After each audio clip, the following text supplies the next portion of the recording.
Okay, so this is our follow-up videos for the webinars of understanding rooting and then also the understanding your center or finding your center. Those two webinars, we're going to combine these two together, so that'll cover this month, and then we have a follow-up webinar that will be this upcoming Tuesday. So hope everybody can join us for that. So the rooting video, what we're going to do is talk about how it works, and then how the best way to figure out how to understand how to get your body in the right areas and to find and develop the root and so forth. So the feet tell the story. So the feet aren't doing all this work and everything. They can kind of grip the ground, so you can press into the ground, stuff like that. But it's kind of superficial if you're doing it and your structure isn't correct, which we're going to talk about that. We also have where the pressure is. So you have the balls of the feet and the inside parts of the feet. So if you look at the inside parts of the foot on my lead foot, my big toe and second toe, inside part of the foot, big toe, second toe, and then the balls of the feet, that's what's making all this happen. We're going to talk about how the root changes. So as we start down, it'll be straight down on our feet, and then as we turn into our backswing, we'll talk about the lead leg and what it's designed to do, and the rear leg and how it's designed to load to increase, to maximize that strength. Also, the structure will determine the root. So we kind of talked about that a little bit, but the structure, how your body's aligned or misaligned, will affect all that. And then also, you never want to squat to root. So a lot of people will try to go, well, I'm going to try to get really rooted in the ground. The thing that they'll do is they'll drop way down like this. And it's a form of, you're getting some pressure, but you're really not, if you really feel it, if you understand this, you're really not putting more pressure in the ground. You're just dropping your center, which is going to shorten the width when you set up in the distal end speed that you can create. So you don't want to squat. We're going to talk about that. The variable changes of rooting, because you don't have to be perfect in rooting. You just need to understand, and you certainly want to train the right way for rooting. But remember, timing trumps everything. But it is important to understand what style you have and how to kind of lean back to neutral. And I believe that if you train the right way, not think the right way, don't try to think about it, but if you train this over the winter, you can really develop that. Then you have to video yourself with the iPad like I'm doing here, or reverse the camera. You study it and analyze it, and then you have to make feel and real become the same thing. I keep saying that all the time, because your feel where things are going should always be the same as real in training. And it should be when you have a shot on the golf course, you should be able to go, if you did this with the backhand, or you kick your hips out, you should be able to feel those movements. And if you don't, then it'll be very difficult, if not impossible, to fix them, so nothing's really going to change. So you have to sometimes look visually, then you have to go internally, and the internal is so far more powerful, as long as it's saying the same thing as what's going on as what you see. If they're together, you're going to be deadly. So, and then understanding your center, which is going to be understanding the lead ear here, and then understanding the chin, because there's a difference when I'll go ahead and start with that, because when you turn back, if you look here, if I've got I've got this big little tennis ball here. So when I turn back here, you can see my ear really kind of stayed in the same place, but my chin turned a lot. So a lot of people look at that and they go, man, he looks like he turns his head off the golf ball. But if you look at my ear, it really didn't move. It's got a couple, maybe an inch or two, but it really didn't move.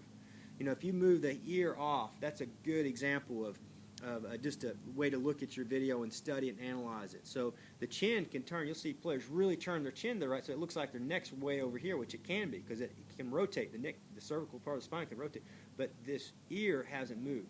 You see that ear move off, that's going to affect the root and so forth.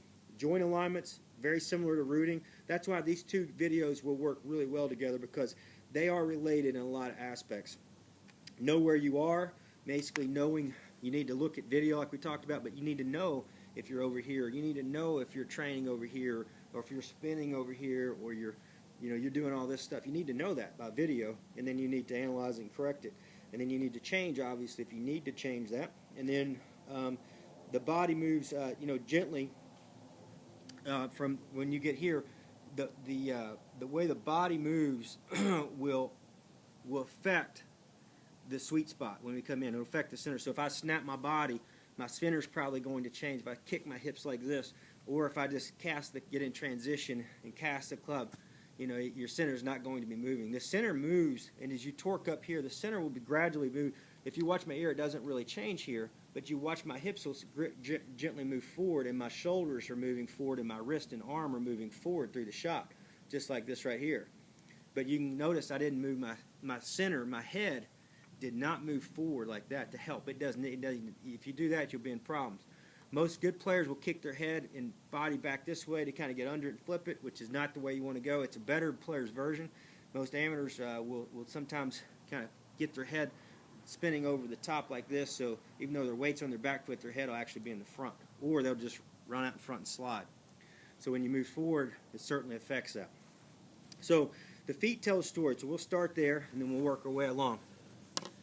So when you're set up and before you swing, your feet will tell you. If you have to tap into it, you sometimes close your eyes. That's an easy way to do it. Just close your eyes and just feel the ground. How much pressure are you able to put into it without squatting? So if I'm here and I have my body correct, I will be able to apply a lot of pressure from the toes of the feet. If you can't feel it in the balls of the feet, then it's probably not there. That's an easy way to know. You sometimes just look at the video, but you have to feel. If I'm like this, it doesn't look too bad from your perspective here, but I know I'm loaded in my heels. It's very common where people have too much knee flex here, or they'll straighten the legs all the way out. Either one of them won't work. Let me close this. So either one of these is not real good. This one, in my opinion, is a little better than the collapse. This is the most popular kind of where people will collapse their neck down, forward head posture. Pelvis will roll forward. It's terrible for the spine. Then you try to rotate. Club just goes up and it goes down, and there's no power because there was never any torque or rooting from the whole body. So rooting is not really about the feet. Okay, it's about the rooting is like the overall torque you can create and potential you can create in your entire swing to impact. So from all the way back, all the way down, and into impact. After that, you start to lose some of the root, and it's not as important. But so beginning to end is very important. So the feet have to tell a story. So the way to practice this is posture. The first way, posture can be different. I don't like a lot of knee flex like this, where the knees are out to the balls of the feet and all that. Or even over. I like the knees to be to the tongue of the shoe like this, and then I like just a little bend, not a lot of bend from the top parts of the shoulders. So I don't like like you can see here, right? I'm very loaded and rooted into the ground in the tops of my feet. I can feel it, okay? But I'm not bending way down. See, if I get here, I can feel my hamstrings, my glutes activate too much. But then the problem with that is when I do this is I can't turn. The body's not going to want to turn back and forth. So if I stand up just tall like this and I don't bend at all, and I have my hands high, which is very common like this, what will happen is, again, there's no torque. Again, your feet will tell you a story. There's no rooting here, okay? But you also have to listen to your whole body. Is there torque here or is there not? And there's a little game we play which is called you find the strongest, in this position, all right? So what I mean by that is the little game I play with my juniors, and I do it with adults too, is I'll have them set up, and I'll say, we'll do it from down the line since we started there. I'll say, which one's stronger, this or this? And then I'll go, all right, which one's stronger, this or this? And neither one of them, obviously. Or which one is stronger, setting up like this or setting up like this? And it's common sense. You can just use your eyes. That's what kids do. Just go, yeah, that's stronger. That's what adults should do. Adults will overthink it. But you need to know the difference. Is this stronger here? Is this stronger? No, it's not very good. This isn't very good. This is really good. All right? And so you just kind of teach yourself by learning what's the strongest way. Same thing when you take the club back to the top of the swing. Is this stronger? Is this stronger?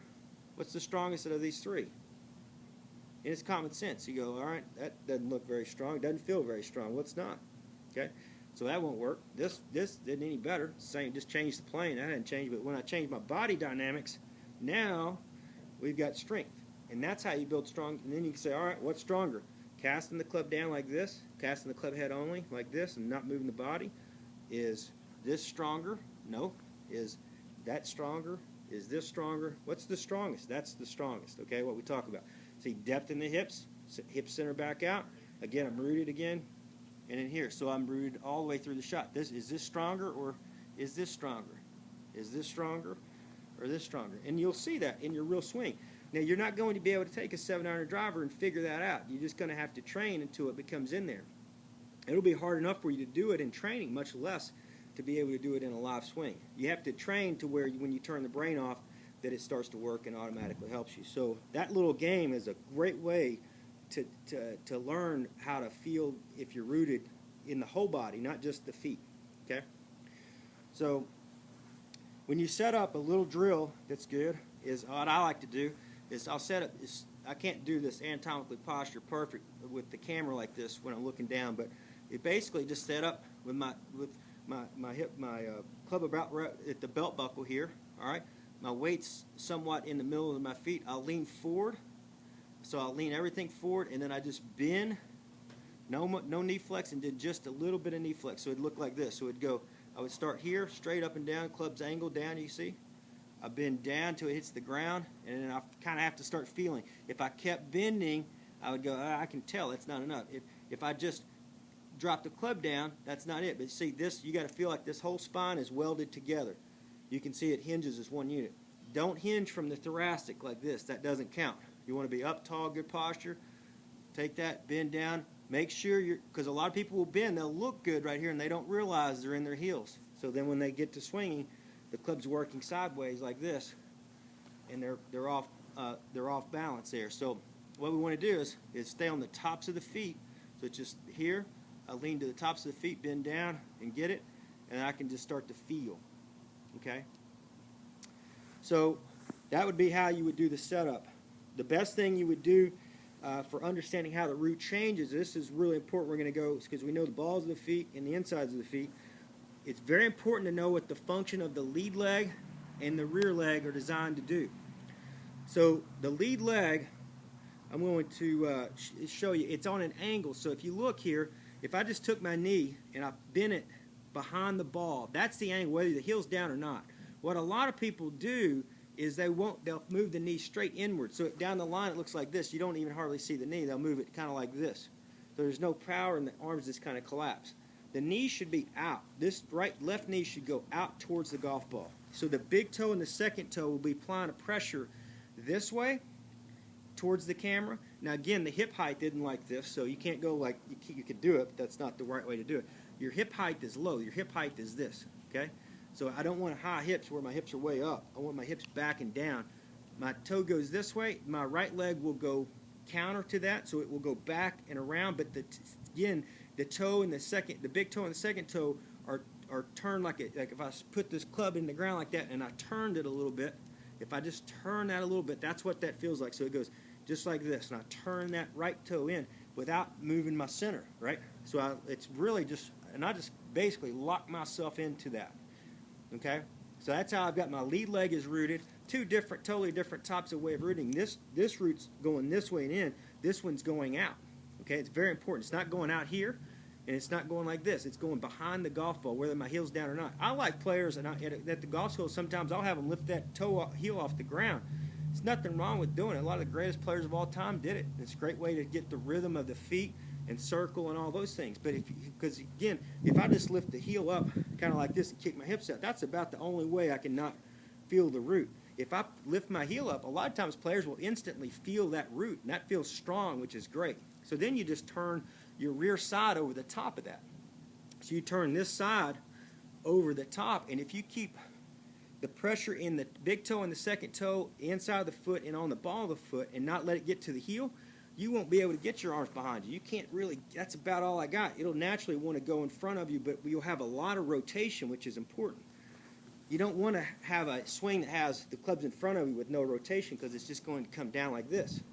You want to have a nice turn, and the club will be kind of over the right shoulder, and there's a lot of gray space there. But in general, you want to have a nice turn. This is far more important than where the club really is. If you get this, it's going to want to come back. It's going to want to. It doesn't mean it will.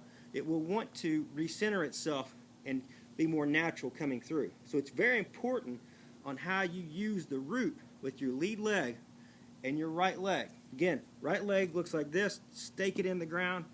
Turns just like that. Left leg doesn't do that. It doesn't torque in the ground like that, where you'd look like this. Okay, it pushes down behind on a plane behind the golf ball.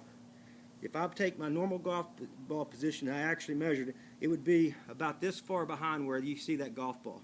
Okay, and then this leg's here. Now there's still give and take. It can go more like Nicholas did and all that, but you can see that's it, whether the heel's down or you can see whether the heel's up. My center never changed, which that's the second part of this lesson. It's very important to know. Now what happens when we're in transition? So when we get to the top, then we remember this is the building your backswing rooting. In transition, only thing that happens is you can stay the same height if you've rooted really well, or you can sink down a little bit, sink straight down, and then from here is where we circle. So now this root is going to work, stake it in the ground, and it works back this way again. It goes right back to here. So you watch, I'm going to turn it together. It goes this way. So I'm turning this club. So basically, I use this hand. It's a great drill. Turn this palm out like this. Have a club down, and then what you do is, this is like an old Tai Chi move. You move the elbow, the wrist, and the knee and the hip at the same time. So it would look like this. Okay? And that's what the sink and circle is. You'll feel it when you do this. Great drill. Now that's happening when you start your downswing. That's it. So it goes to the here. The root goes, which would put you about right there. Okay, and it's different for every level. Jebba Holmes might be right here in that area. Most people are going to be in general right in this area. Okay, it's not way down here. Okay, so remember the club. You don't want that club all the way here in that area. So when you're here, you're going to sink and circle like this. Okay, still a lot of space with the club. So now the root, since I've sink and circled here, now the root again. If you look down the line, which I'm not going to change right now, my knees are square to the target. Okay, so if I went here and sink and circle, my knees are square to the target again. I've got a lot of depth back, and I'm still centered. From here, that's where you can use my rooting would be straight down in both feet, and they're working laterally. So they're straight down, but remember it's constantly changing. Both feet are working. Basically, once I've made the sink and circle, both feet are working. Just they feel like the outside of the lead foot, which would be this one, it rolls outside, the inside rolls in like this. So it looked like that. So you go back, you sink and circle, and then the insides of the feet, you can see, will look like this. They just roll from the insides. When you sink and circle, you don't need more rotation. You don't need to go rotate anymore. Once you sink and circle, you've started that tornado. All you got to do now is move it forward. Your body's already in a state of circle. So it doesn't need to go like that. It needs to go sink, circle, and then move laterally. And you'll see rotation, just like you see with the great players, but it's not forced. It's not like you're continuing to try to rotate. Sink, circle, and then you move laterally with the feet, okay? Just like this. And the club's moving at the same rate of speed. So as you get to the top and you sink straight down, the root just goes right in the middle. You sink, and then you circle. The root changes back to, again, right down just like in your setup, toes.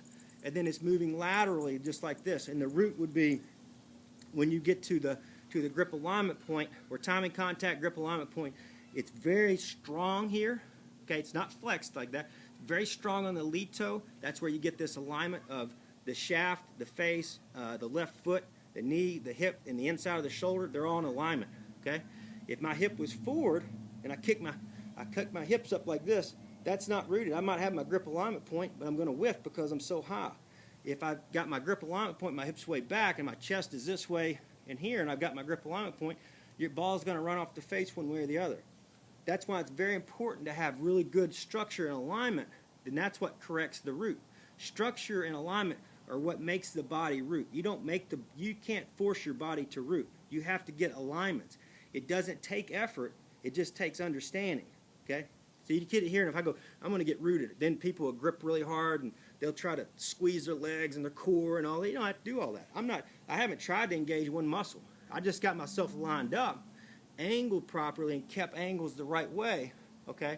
But now all these muscles are contracted, if you measured it, all the way through to the strike, just like this. And I'm very stable through here, so I can deliver that with a very stable face. But my arms the whole time are very relaxed, see? Just like this. Very relaxed. But this is because the alignments and structure are so good, it's very, very strong or rooted. And it's not just the feet, it's the entire body is rooted. Okay? And I think that's very important, obviously. And it's training. You don't want to go out the day and go, oh, I'm going to move my left foot here, my right foot back, and all. That's just got to be trained in. It's a perfect time of year to work on it. Train it in over the year, just really trying to work on it. And you do it in, it's the same thing whether you do it in zone, 2, 3, when you get in these bigger zones. The route's changing constantly. Even a 2, you don't want to have the knee here. You want to have the knee in the strongest positions, okay? And in a 3, see, you can practice this, 4. And you can practice 5. And just practice sink circle, roll the ankles inward after you've sink and circle, and then keep the depth in the hips as you've done that, and you're going to be in good shape. I can assure you that. Now, we'll go to the center. Now, one other thing, just remember, never squat in, even when you're trying to float. The goal is not to get to the top and go like that. It's got to have flow to it. So if you watch, it'll look like this. I'm very tall, I just dropped right there, that much. But it's in flow with the sweet spot in the whole body, the whole unit, okay? It's not like you're trying to go up here and go. And remember, when I talk about sinking, it's not, I never say, I hope I don't say squat. I can't say that I haven't said that, but I can tell you it's not a squat. It's sinking. Sinking kind of refers you to thinking frame by frame by frame, so it looked more like this, kind of gradual. Squatting would be like this. It's more jerky, and there's no control of the club. Very important to understand the difference, okay? So your center affects the rooting as well, like we just talked about. So if I get up here and I set up, you just remember, ask yourself, is this stronger? Which it's not. This toe should be rooted in a really high level golf swing. There should be pressure against the ground, straight down into that ground, even though the angle's right here, but there's no force pushing, again, even though the angle is this way. It's what kind of weird. The angle is out this way. There's no force going the opposite way. I should be applying tremendous force the opposite way. That's what the root is, okay? So it's not that the angle is going just this way. If my body structure is too far off the ball, this is going to be too light no matter if the angle is correct, because I'm moving my center. That's why these work together. So if I'm here and I move just straight out like this leg's really heavy in my backswing. And you'll see a lot of players. There's been great players that have played that way. You're still playing limited, and it's not the most efficient because this leg doesn't have anything to push off of. But it's your lead leg, so when it's heavier, it's easier to kind of work around, okay? But your head's not in the right position, so you can't root both feet. If you keep your head in the right position, right here, the ear stays in line with the back of the golf ball just a little bit, you'll feel it. You'll feel both legs, if you've angled them correctly, you'll feel them both torqued up against the ground. So now it's easier to counter that, okay? If I'm here and I try to sink and circle, I really can't do it. I have to kind of kick back first, go towards the target, sink, circle, and I'm trying to deliver this thing at 100 miles per hour. Good luck. It's not going to happen for most people. If I get here, if I try to sink and circle, it would look like this. It would be over the top. I'd get stuck. I could still tilt back and hit it, which is some people do that. But it's still, you're not rooted. You can't really, you can torque this knee the way it's supposed to go. This one can't even hardly move. It's stuck. So the club kind of cast away, and you're in trouble because you're in front of it. So if I turn correctly, I get angled like this, the lead leg down and applying good pressure, this leg back. Now I can sink and circle and move very efficiently and very easily, not only in training but in the golf swing. Now watch this.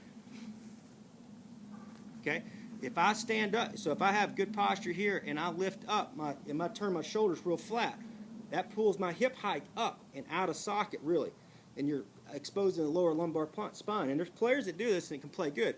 They go here. Here's what most people would do when they do that. Their shoulder plane's too high, so I've got a root here in my lead leg a little bit, but I'm in my heel in my right foot. Okay, and if I come down, it would typically look like an amateur will go like this. A pro might do that right there, and then they'll change that angle back where the hips get really hinged back, but they're on the tops of the feet. They're not hinging the hips back and falling down. They're hinging the hips back, but their chest is down. So those angles, the way you angle your body, makes it, again, it creates the whole root. Okay, so it's not only about, how you move your head back and forth. That's changing. This is changing the root because I'm moving all over it. Versus here, you can see a lot more structured. Now, same thing. If you watch here and I'm twisting This is incorrect, obviously. That's very common. Versus, if I started here, let's say I started there. Now I'm good. So the same thing if I was here. See, that's part of finding the root. So let's say you can't really do much. You're not able to do much in your backswing this way. You have to turn kind of this way. If you don't change that, you got no chance of playing any good golf that's worth talking about. If you get here, though, and you change the angle, you have to what we call find the root or find the center. You can get here and get it down and play really good golf. Same thing if I just lift the club up like this. I can't lift the club up like that. I don't have any root here, but then like Fred Couples will lift it, and then what we call he finds the root. So it kind of go up over his head, he crosses the line, but he finds his root in transition and comes through. Okay, so you might be real tall here. Even like Bubba Watson, he's actually rooted the whole time. He's just very light, kind of goes up and light, and then you watch him, he gets very deep and very loaded, and that's what you're trying to do. You got to ask yourself in training, again, this is why we do training versus playing, especially this time of year. Is it stronger or is it not? So if I get to the top and I go here and I start transition, because this hasn't hit anything yet, so I can still recover. If I get here and I start down, is this stronger or is this stronger? Is this stronger or is this stronger? Is this stronger or is this stronger? And train that way. You'll tell common sense. Is this stronger? If I cast the club, if I go up here and I go like that, is that stronger or is this stronger? And you just have to talk to yourself and listen to yourself. Is this stronger or is this stronger? Is this stronger or is this stronger? And neither one of those are any good. Is this stronger than both of the last two? Yes. Okay? Same thing when you come through. Is this stronger? So if I'm here and I'm going like, is this stronger or is this stronger or is this stronger? That one right there, obviously stronger. Not only can you see it, you can feel it. So you have to, in training, not only use your eyes, but you have to talk to yourself. Just ask yourself. And if you can't feel it, you need to close your eyes and just really start to slow everything down. If there's any background noise or anything like that, turn it off so you can listen to yourself. That's how I came up with this program, and it's also how great players have high levels of awareness. Amateurs have very, very, very low levels of awareness, okay? So if a pro's doing something and it causes them problems, whatever it may be around impact or in the downswing, even backswing, if it's a problem and they know that they made the wrong move and it caused the breakdown through the ball, they can immediately sense that that was the problem. They don't go through a 100-point checklist, okay? And so they have trained themselves to when they go, they just are automatic pilot. And there's two ways to get it. You can get it through playing hundreds of rounds of golf, and not hundreds, thousands of rounds of golf and competition and money games and things like that. It'll start to come to you. Using fitness, it'll come to you. And you can also use it the way we do it, which is a kind of a blend of all three. You train, and then you let go, and then you compete. And then what will happen is you play. That's really, if you look at the Jason Days, the Jordan Spieths, the Tiger Woods, and all the great players of the game in the past, that's really what they do. They don't go out and just train all the time and play 4 rounds of golf. They don't just play, 4 rounds of competitive golf. They do a blend of all these things. And there's a time to train and there's a time to play. And you have to know where you're at with both. There's no way I can give a universal answer. You should train this much and not this.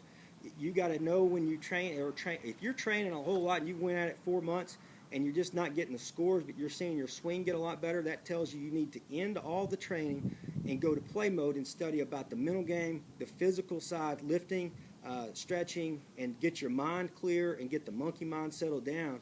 And then you can just go out and enjoy the game for what it is. That's what this is all about. It's about enjoying golf. It's not about becoming a robot or this obsessed whatever it is. It's about to get you where when you turn the brain off, you can just turn back and you turn through, and you did exactly what we're talking about relative for your swing and your talent. But it's there. If I ask you to just turn back and turn through right now, and you turned everything off, there's not enough training in there to get you where you need to be. You swing, your automatic swing typically is going to be, incorrect. But eventually, it's really the goal of this, and I've got a video on it. It's just to be able to turn right and then turn left or vice versa, and hit the ball and go find it and enjoy the game with your buddies, your friends, or your family. or competition, whatever it is. It doesn't really matter. But I hope that really helps you. The thing with rooting, just remember, it's a whole body feeling.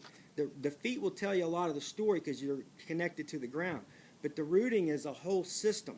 And I'll have videos on that down the road when we do some Tai Chi, where I'll show you some postures where I'll have some people pushing on me so you can see the structure and the alignment is everything. A breakdown in a little bit of the pelvis or the lumbar or the thoracic, or the alignments are off a little bit in Tai Chi, you can see somebody can just touch you and you kind of move and fall over.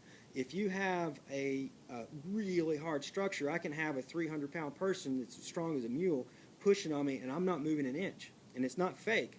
It's as real as a day is long. But that takes up a lot of training and a lot of awareness. But it's really just understanding. Once you understand it, it's just so simple. It's just like riding a bike. It's very, very, very easy. But you do have to pay your dues and go into that awareness and that training and that visualization, and just let yourself just listen to yourself talking, and just ask yourself questions the entire time. Is it better or is it worse while you're training? And you might have to use video as you're doing this, and you should, so that you know that you're sensing exactly what you're seeing.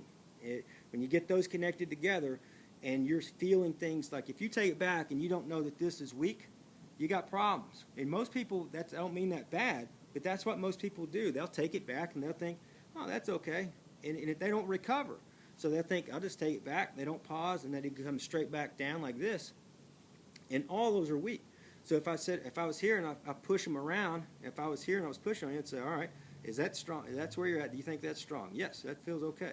Doesn't feel too bad. Okay, what if I went like that? All I did was hinge the hips, create depth, and torque the thoracic a little bit, and all of a sudden you look okay. Even if I only went, this is stronger than this. So you got to ask yourself, and you just keep playing. Well, how much can I get away with? That's why you see so many players angled downward.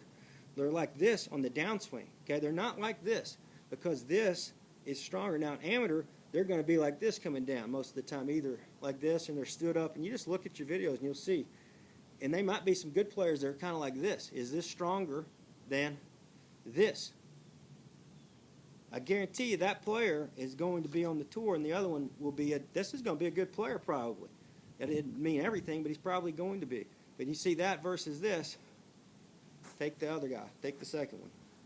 So you're just listening to yourself in your training from start to finish, and then adjust. Don't just keep doing it. If you feel strong, if you need to keep changing to feel stronger, keep doing it, maximize it. If I got here and I said, all right, well, I keep going down, that's good. What if I get here, now I'm not strong. Now I'm so close, I'm so bent down to the ground that I'm jammed, okay? But most people would need to feel like this in order to get here, okay? Like we talk about. So just have to listen. You have to video study, as I've said that probably 50 times, but that's how much I'm into this, because this is a great time of year to build a swing that can be automatic, and then that is when you turn right and you turn left, or vice versa if you're left-handed, the ball's going where you want to. But there'll be a point you'll see when we switch the program around, when we start to ease into spring. I'm going to be telling everybody, get off the iPad, get off the ones that are at the right time. It just depends on what part of the program you're in. If you're in the first month, or if you're in the 8 months, 6 months, whatever it is. We're going to start talking about more mental and how to get yourself prepared to let yourself go. And when you just go out there, you enjoy it. It's just having fun. You put your work in, and ball will be going where you want it to go. So, and you actually be playing better as you're going along, as you see a lot of players on here talking about their success stories. I mean, it's pretty cool. But you'll be better even doing the kind of the high-level technical training, because of what we do. It's so precise.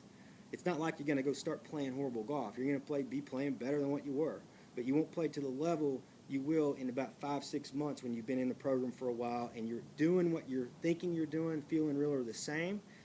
And then you start to go, all right, and that's the hardest part. You got to go, all right, I'm just going to play now. And there's a way to do that. And it's not just going to tell yourself you're going to play. We have some techniques to teach you how to convert that and go right out there and let it go.